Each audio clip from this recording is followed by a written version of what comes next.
Hai, selamat datang di hari 43 dari 100 di mana saya menantang diri saya untuk berbicara di depan kamera selama 100 hari. Dan ini juga latihan untuk berbicara pelan karena saya ingin mengubah cara bicara saya yang dulunya sangat cepat, belibet, nggak jelas, nggak ekspresif, nggak menarik, nggak ada jedanya. Sebuah komunikasi yang kurang enak didengar dan susah untuk dipahami, menjadi cara komunikasi baru yang lebih pelan, santai, menarik, lalu mudah dipahami, dan juga berbicara menggunakan jeda. Dan di hari 43 ini saya akan berlatih menggunakan metode yang sama. Metodenya adalah membaca buku, membuka mulut yang lebar, dan juga membaca dengan volume yang tinggi.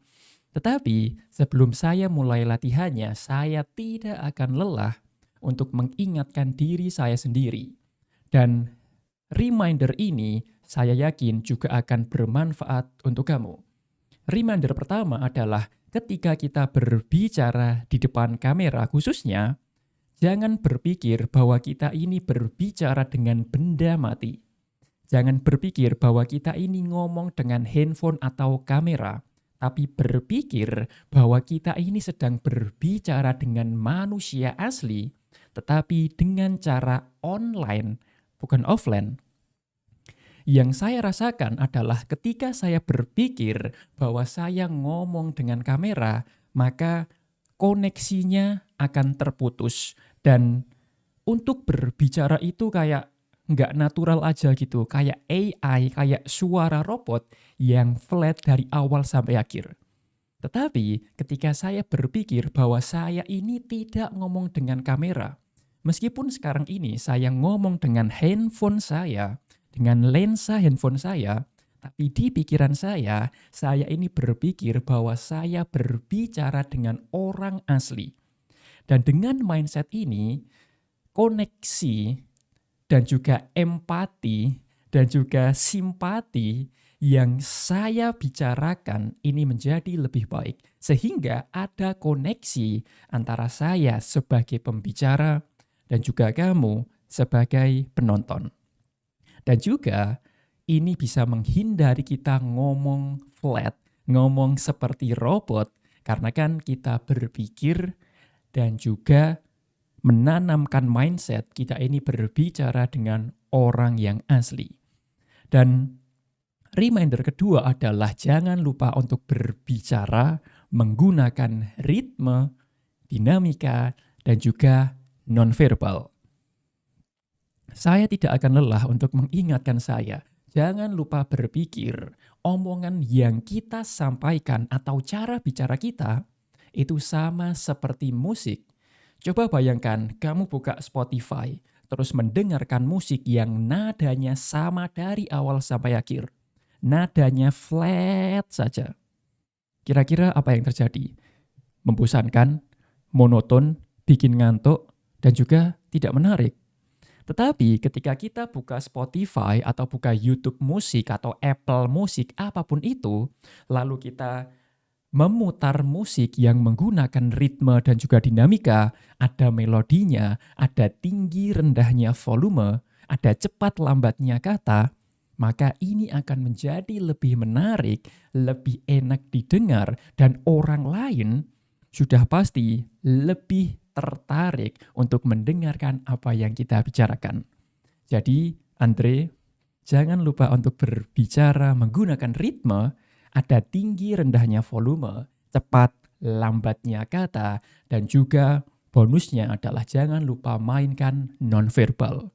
Konten itu kan terdiri dari dua hal utama, audio dan juga visual. Audio adalah apa yang saya bicarakan, audio adalah apa yang didengar oleh penonton. Sedangkan visual adalah apa yang dilihat oleh orang lain. Kalau saya ingin meningkatkan skill komunikasi, kalau saya ingin meningkatkan skill content creation, maka saya harus menguasai dua hal ini. Audionya bagus, cara ngomongnya bagus, cara ngomongnya menarik, dan juga visualnya bagus. Jangan lupa untuk mainkan ekspresi wajahnya, body language, dan juga gestur tangan. So, saya akhiri yappingnya sudah masuk 5 menit. Dan di hari 43 ini, saya ingin membaca sebuah buku favorit saya. Buku ini judulnya adalah Show Your Work yang ditulis oleh Austin Kleon, seorang penulis terkenal dari buku Still Like an Artist, yang mana saya juga punya buku tersebut. Dan di hari 43 ini, saya iseng saja membuka daftar isi dan saya tertarik membaca bab 6 yang membahas mengenai ajarkan yang kamu tahu. Dan mari kita belajar bersama-sama. Bab 6, ajarkan yang kamu tahu. Menyimpan sendiri semua yang kamu pelajari bukan hanya memalukan, tetapi juga menghancurkan. Apapun yang tidak kamu berikan akan hilang saat kamu bukan simpanan yang ada hanya abu. Wow. Di kalimat pertama aja udah mengena banget. Saya ulangi ya, dan mohon simak bersama-sama. Menyimpan sendiri semua yang kamu pelajari bukan hanya memalukan, tetapi juga menghancurkan. Apapun yang tidak kamu berikan akan hilang. Dan seseorang meninggalkan komentar di YouTube saya, beliau bilang bahwa ilmu yang tidak dibagikan itu sama seperti daging yang akan membusuk. Maka dari itu di sini babnya kan ajarkan yang kamu tahu. Menyimpan sendiri semua yang kamu pelajari bukan hanya memalukan, tetapi juga menghancurkan. Bagilah rahasia dagangmu, bagilah rahasia dagangmu. Dunia bisnis barbecue sangat rahasia dan juga kompetitif. Aku sampai terkejut ketika berdiri di belakang Franklin Barbecue di Austin, Texas, tempatku tinggal, musim dingin lalu. Kusaksikan sang ahli barbecue, Aaron Franklin, menjelaskan cara mengasapi iga terkenalnya di depan kru kamera. Temanku Sarah Robertson, seorang produser stasiun TV lokal KLRO, mengundangku menonton rekaman Barbecue with Franklin. Acara itu berisi serangkaian video YouTube yang didanai banyak orang dan dirancang untuk menarik penonton melalui setiap tahap proses barbecue.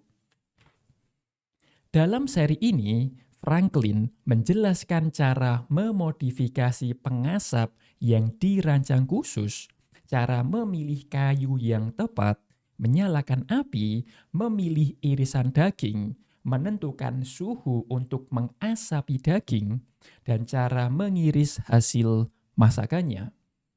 Aku mulai makan di Franklin Barbecue pada 2010 ketika mereka menjualnya di trailer sekitar Interstate 35. Dalam 3 tahun saja, Franklin menjadi salah satu restoran barbecue paling terkenal di seluruh dunia. Majalah Bon Appetit menyebutnya barbecue terbaik di Texas kalau bukan Amerika.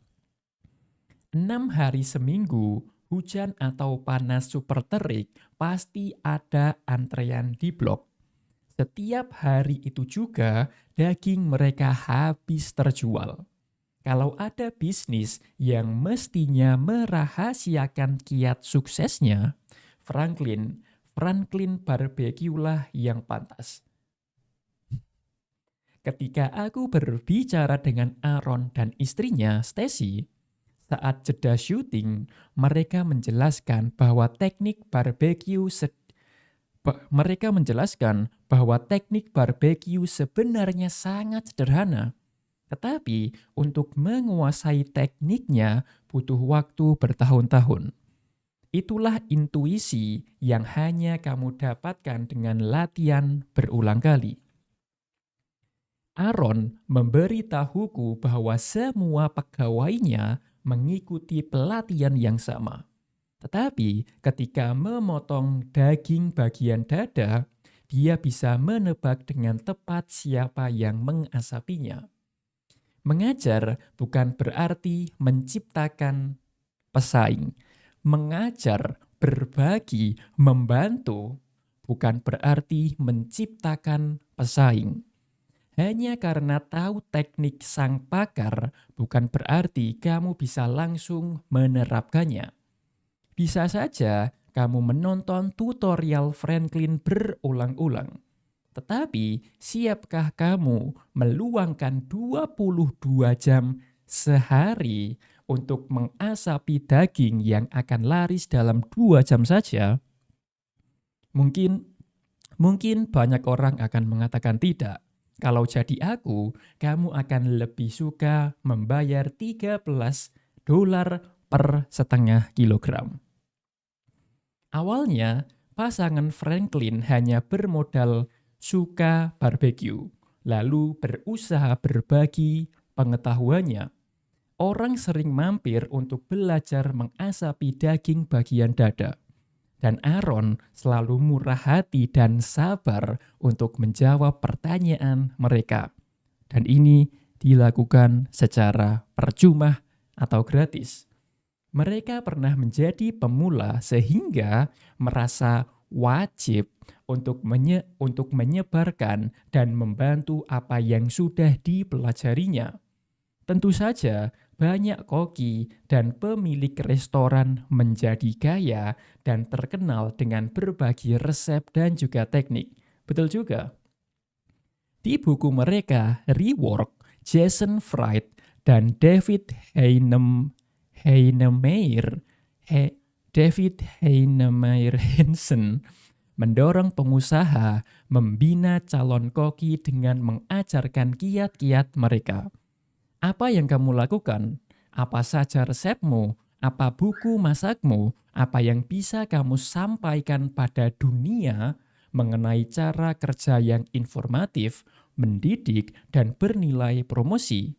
Mereka mendorong pelaku bisnis untuk melakukan yang sama dengan demo masak ini.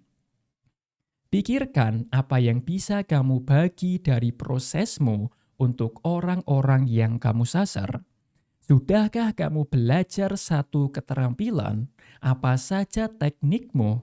Ahlikah kamu menggunakan perangkat dan materi tertentu? Pengetahuan apa yang kamu peroleh sepanjang bekerja?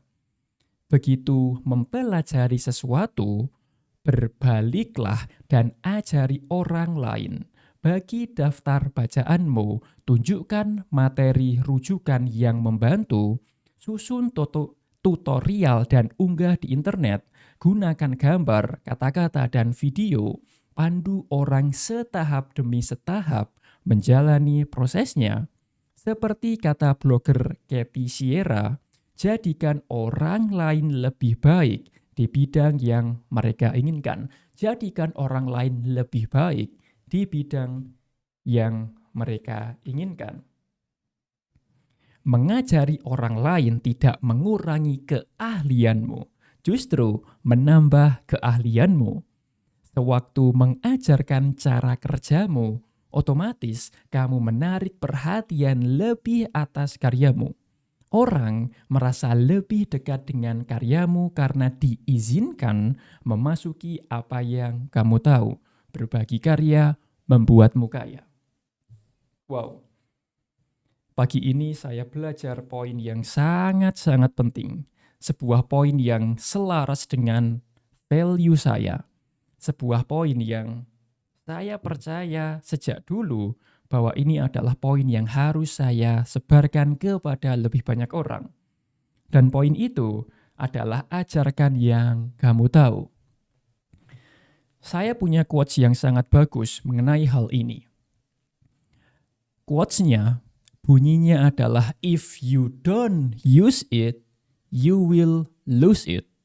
If you don't use it, you will lose it.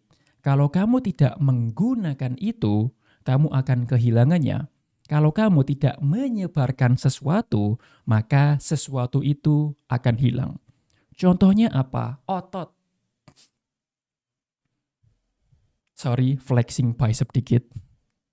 By the way, bicep saya lebih besar dari mikrofon. By the way, maksudnya adalah kalau kamu nggak menggunakan otot ini, kalau otot kamu nggak dilatih, ya kamu akan kehilangan massa otot. Contoh lainnya adalah ilmu, wawasan, pengetahuan. Kalau ilmu kamu tidak disebarkan, ya suatu hari kamu akan lupa. Tapi ketika kamu mencoba untuk menyebarkan ilmu kamu, menyebarkan apa yang kamu tahu, justru itu tidak merugikan kamu, tapi akan menambah wawasan kamu. Kamu jadi bisa berbicara, kamu bisa berbagi dengan orang lain, kamu bisa membantu orang lain menjadi lebih baik di bidang apa yang kamu bagikan. Dan menurut saya, kamu harus paham bahwa untuk membagikan sesuatu ini, kamu tidak harus menjadi seseorang yang paling ahli. Kamu tidak perlu lulusan ITB. Kamu nggak perlu lulusan universitas luar negeri untuk bisa berbagi. Apapun yang kamu anggap bermanfaat, apapun yang kamu anggap membantu kehidupan kamu menjadi lebih mudah, lebih menyenangkan, lebih praktis, maka itu bisa kamu bagikan kepada orang lain. Mau itu ibu rumah tangga, mau kamu itu seorang pelajar, mahasiswa, atau apapun itu, saya yakin kamu punya sesuatu yang bisa kamu bagikan kepada orang lain. Maka dari itu, mulai sekarang cobalah untuk berbagi apapun yang kamu tahu. Cobalah untuk berbagi apapun yang telah membantu kamu menjadi lebih baik.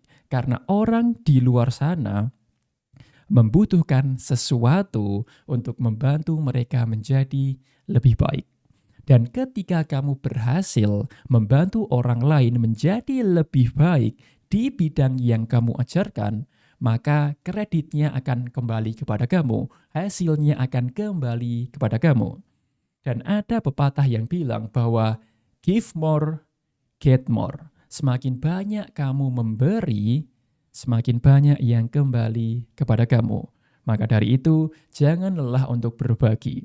Jangan lelah untuk berperilaku baik. Jangan lelah untuk bersedekah. Karena semakin banyak kamu memberi, semakin banyak yang kembali kepada kamu. Dan berbagi karya membuat kamu kaya. Dan selalu ingat, kalau kamu ingin mulai berbagi, selalu berpikir bahwa apapun yang kamu anggap sepele, apapun yang kamu anggap kayaknya nggak penting, bisa jadi penting bagi orang lain.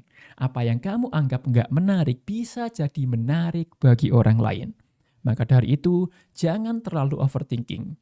Kalau sesuatu itu menarik dan bermanfaat untuk kamu, maka bagikan saja melalui internet, sosial media, atau apapun itu. So, thank you for watching this video. Ini adalah hari ke-43 dari 100, di mana saya, Andre Agufsi, menantang diri saya untuk berbicara di depan kamera selama 100 hari. And once again, terima kasih banyak telah menonton. I wish you all the best. Saya Andre, saya bisa sukses dan memang akan sukses dan kamu juga akan sukses. Sampai jumpa di video lainnya and I wish you all the best.